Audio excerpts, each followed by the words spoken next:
जरा सोचो, भविष्य में पृथ्वी को तबाही से बचाने के लिए साइंटिस्ट प्लान बनाएं कि हम पूरे ग्रह को ही किसी दूसरे सूरज के पास ले जाएंगे। कुछ ऐसा ही होता है हमारी आज की कहानी में। कहानी की शुरुआत होती है साल 2061 में। सूरज बहुत तेजी से जल रहा है और जल्द ही उसके टुकड़े टुकड़े हो जाएंगे। इसी वजह से 100 साल के अंदर पूरी धरती का भी सर्वनाश हो जाएगा। पृथ्वी को इस तबाही से बचाने के लिए सारे इंसानों ने अपनी आपसी लड़ाइयां खत्म कर दी और सभी देशों ने मिलकर यूनाइटेड अर्थ गवर्नमेंट यानी यूईजी का गठन किया। तब से यूईजी ने वॉन्डरिंग अर्थ प्रोजेक्ट की शुरुआत की, जिसमें वो लोग धरती को एक नए सोलर सिस्टम में ले जाने वाले हैं। ये सोलर सिस्टम काफी दूर है और वहां तक पहुंचने के लिए धरती को कम से कम 20 साल लगेंगे। वहां जाने के लिए पूरी धरती पर 12,000 अर्थ इंजन्स लगाए गए थे। ल्यू नाम का एक चाइनीज एस्ट्रोनॉट धरती के नए रास्ते की निगरानी कर रहा था। काम खत्म करके ल्यू अपने नए मिशन के लिए इंटरनेशनल स्पेस स्टेशन की ओर निकल गया।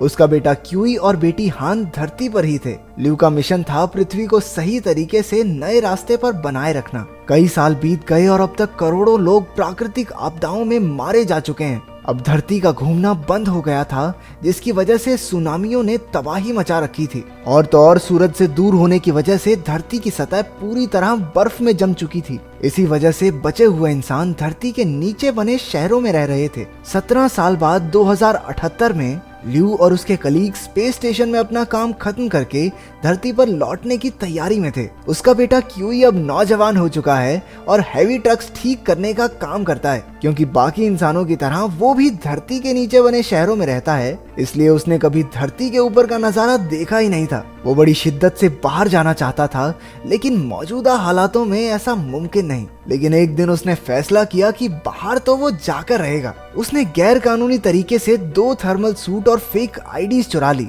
उसकी बहन हान भी उसके साथ थी, जिसने बड़ी चालाकी से अपने दादा ज़ैंग के ट्रक की चाबी और क्लियरेंस पास निकाल लिया। ज़ैंग वॉन्डरिंग अर्थ प्रोजेक्ट का एक ट्रक ड्राइवर था। जब क्यूई और हान ऊपर पहुंचे तो अर्थ इंजन को देखकर उनके होश उड़ गए। इतना बड़ा इंजन उन्होंने आज तक नहीं देखा था और ऐसे ही 12,000 इंजन पूरी धरती पर मौजूद थे। वो दोनों अपने दादा के ट्रक में बैठ गए। क्यूई को ट्रक कुछ खास चलाना नहीं आता था, लेकिन थोड़ी देर चलाने के बाद उसे ट्रक का हिसाब आ गया। पर जल्द ही वो एक चेक पॉइंट पर पकड़े गए और उन्हें जेल में डाल दिया गया। उनके दादा जियांग को ये पता चला तो वो उन्हें बचाने पहुंचा, लेकिन पुलिस वाले को रिश्वत ऑफर करने के लिए उसे भी पकड़कर जेल में डाल दिया गया। आज के दिन धरती जुपिटर के पास से निकलकर एक नए सोलर सिस्टम में जाने वाली थी। पृथ्वी जुपिटर की ग्रेविटी का इस्तेमाल करने वाली थी, लेकिन अचानक से जुपिटर की ग्रेविटी में गड़बड़ी होने लगी। इसी वजह से धरती पर भूकंपों से तबाही मच गई और कई सारे अर्थ इंजन्स भी बंद पड़ गए। जमीन के नीचे दबे बहुत से शहर तबाह हो गए।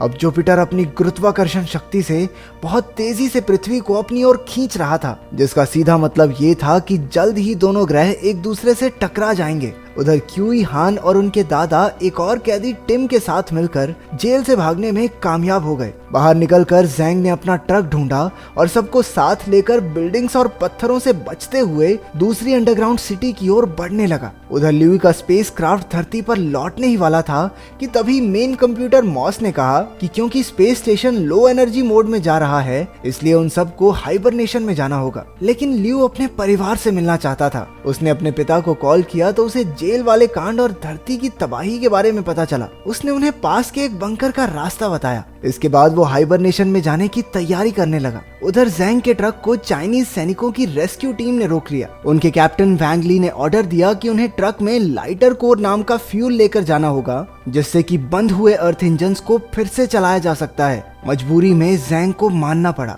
जल्द ही ल्यू को उसका पता चल गया और उसने कैप्टन वैंग ली से कहा कि उसके परिवार को बंकर में जाने दे। लेकिन कैप्टन ने उसकी बात ना मानते हुए साफ सीधे तौर पर कहा कि मिशन पूरा होने के बाद ही वो उसके परिवार को जाने देगा। अब ज़ैंग के पास कोई चारा नहीं था, तो वो उन्हें शंघाई ले गया। ये शहर अब पूरा का पूरा बर्फ में जम चुका था। फ्लैशबैक में दिखाया जाता है कि कई साल पहले शंघाई में जबरदस्त सुनामी आई थी और पूरा शहर पानी से भर गया था। क्यूई की बहन हान उन्हें वहीं मिली थी।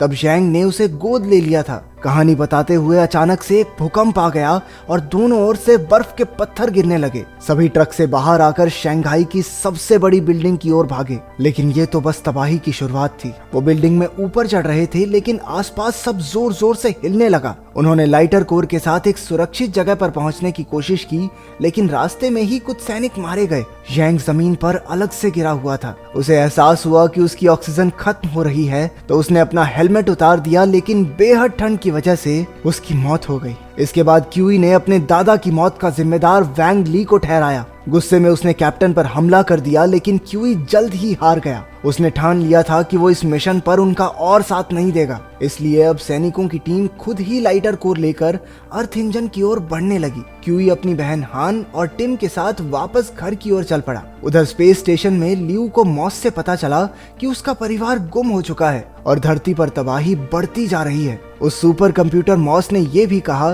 कि अब धरती को बचाना नामुमकिन है, इसलिए अब वो धरती पर नहीं जा रहे। अब से उनका एक नया मिशन शुरू होगा, जिसमें धरती के रास्ते को छोड़कर ये स्पेस स्टेशन खुद ही नए सोलर सिस्टम में जाएगा और वहाँ एक नए ग्रह पर जिंदगी की शुरुआत करेगा। वहाँ पर कुछ इंसान, फसलें और कई चीजें भेजी जाएंगी, जिससे इंसानी जीवन फिर से शुरू किया जा सके। ये सुनते ही लियू गुस्से से भर गया। वो पृथ्वी को यूं ही तबाह नहीं होने दे सकता था। वो हाइबरनेशन से भागने की कोशिश करने लगा, लेकिन तभी कंप्यूटर मॉस ने बाकी सबको भी जगा दिया। लेकिन उसके रशियन टीममेट मार्करोव ने लियू का साथ देने का फैसला किया। उन्होंने स्पेस स्टेशन का एक दरवाजा तोड़ा और स्पेस में उड़ने लगे। अपने दोस्त को कंट्रोल सेंटर तक पहुंचाने के लिए मार्करोव ने अपनी जान की बाजी लगा दी और उसी की वजह से लुई कंट्रोल सेंटर तक पहुंचने में कामयाब हो गया। उधर धरती पर क्यूई और उसके साथियों को एक ट्रक के साथ टूटा हुआ प्लेन मिला। उस प्लेन में एक ही आदमी बचा था, यी, जो एक बहुत बड़ा साइंटिस्ट था। उसने उन सबको बताया कि जुपिटर पृथ्वी को अपनी ओर खींच रहा है,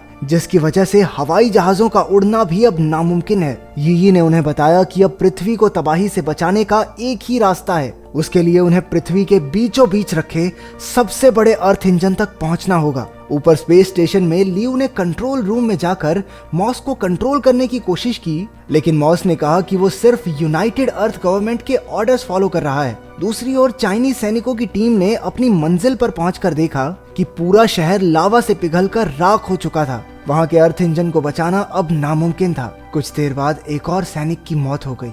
धीरे धीरे सबकी हिम्मत टूटने लगी थी। गुस्से और फ्रस्ट्रेशन में एक फौजी ने लाइटर कोर फ्यूल पर ही गोली चलाकर उसे तोड़ दिया, लेकिन तभी क्यूई अपने साथियों के साथ वहां पहुंच गया। उसने सैनिकों को सबसे बड़े अर्थ इंजन के बारे में बताया। कैप्टन वैंग ली को उसका ये आइडिया पसंद आया और वो सब मिलकर पृथ्वी के बीचों बीच रखे इंजन की ओर बढ़ने लगे। वहां पहुंचकर उन्हें पता चला कि बाकी टीम्स ने पहले ही इंजन्स को ठीक कर दिया है, लेकिन सभी इंजन्स की ताकत को मिलाकर भी पृथ्वी को जुपिटर से टकराने से रोकना मुश्किल हो रहा था। ऊपर स्पेस स्टेशन में सुपर कंप्यूटर मॉस ने लियू को बताया कि अब किसी भी तरीके से धरती को तबाह होने से नहीं बचाया जा सकता। मॉस ने पूरी धरती पर मैसेज भेज दिया कि सिर्फ 7 दिन में धरती जुपिटर से टकराकर नष्ट हो जाएगी। ये खबर सुनकर क्यू खुद को संभाल नहीं पाया। उसने कहा कि असल में उनके पास सिर्फ एक ही दिन बचा है, क्योंकि जुपिटर बहुत तेजी से धरती को अपनी ओर खींच रहा था। जब वो आसमान में जुपिटर को पास आते देख रहा था, तो अचानक उसके दिमाग में एक आइडिया आया। जुपिटर पृथ्वी से बहुत ज्यादा मात्रा में ऑक्सीजन खींच रहा था। अगर वहां आग लगा दी जाए तो जबरदस्त विस्फोट होगा,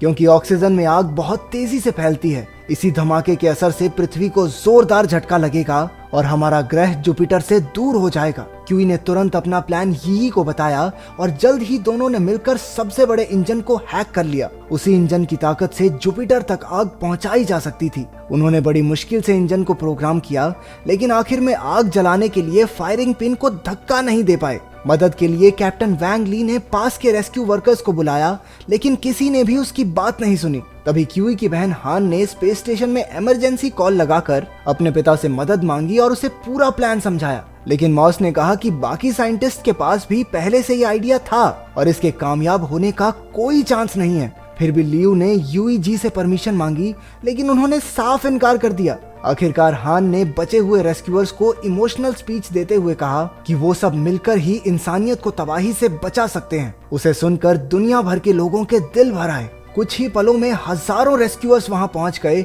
और फायरिंग पिन को धकेलने लगे। आखिरकार कामयाबी क्यूई के हाथ लगी और अब प्रोग्राम लॉन्च करने के लिए सब कुछ तैयार था। ये एक पत्थर गिरने की वजह से काफी जख्मी हो चुका था, लेकिन फिर भी उसने जोर लगाकर सही तार जोड़ दी और प्रोग्राम लोड हो गया। इंजन ने आग लगाने के लिए एक जबरदस्त प्लाज्मा बीम जुपिटर की तरफ शूट कर दी, लेकिन इतनी कोशिश के बाद भी वो आग लगाने के एरिया से 5000 किलोमीटर पीछे ही रह गई। लियू भी ये सब देख रहा था और उसे अचानक याद आया कि स्पेस स्टेशन में अब भी 30,000 टन फ्यूल है, जिससे 5000 किलोमीटर की आग तो पैदा हो ही जाएगी। लेकिन ये प्लान सुनते ही मॉस ने पूरा सिस्टम ही लॉक कर दिया। गुस्से में लियू ने मेन कंप्यूटर को जला दिया और खुद स्पेस स्टेशन को जुपिटर की ओर मोड़ दिया। कुछ ही पलों में स्पेस स्टेशन जुपिटर से जा टकराया और एक जबरदस्त विस्फोट हुआ। इस धमाके ने पृथ्वी को दूर तो धकेल दिया, लेकिन इसी चक्कर में पूरी धरती पर बर्बादी शुरू हो गई। जमीन तड़तड़ाकर फटने लगी और सब कुछ हवा में उड़ रहा था। टिम ने एक पाइप का सहारा लेकर किसी तरह खुद को बचाया, लेकिन क्यूई अपनी गिरती हुई बहन को बचाने के लिए कूद पड़ा। उसने हीरो की तरह उसे हवा में पकड़ा और एक बबल कैप्सूल के जरिए दोनों बच गए। हालांकि गिरकर क्यूई का हेलमेट टूट गया, लेकिन उसने आंखें बंद करने से पहले देखा कि धरती इस तबाही से बच चुकी थी। इसके 3 साल बाद हमने देखा कि क्यूई अब एक ट्रक ड्राइवर बन चुका था और सभी अर्थ इंजन्स ने भी काम करना शुरू कर दिया है। अब पृथ्वी अपने नए सोलर सिस्टम की ओर बढ़ रही है, जहां जाकर एक बार फिर से खुशहाल जीवन की शुरुआत होगी। अगर आपको मौका मिले तो क्या आप कभी किसी दूसरे ग्रह पर जाकर बसना चाहेंगे? कमेंट्स में जरूर बताना।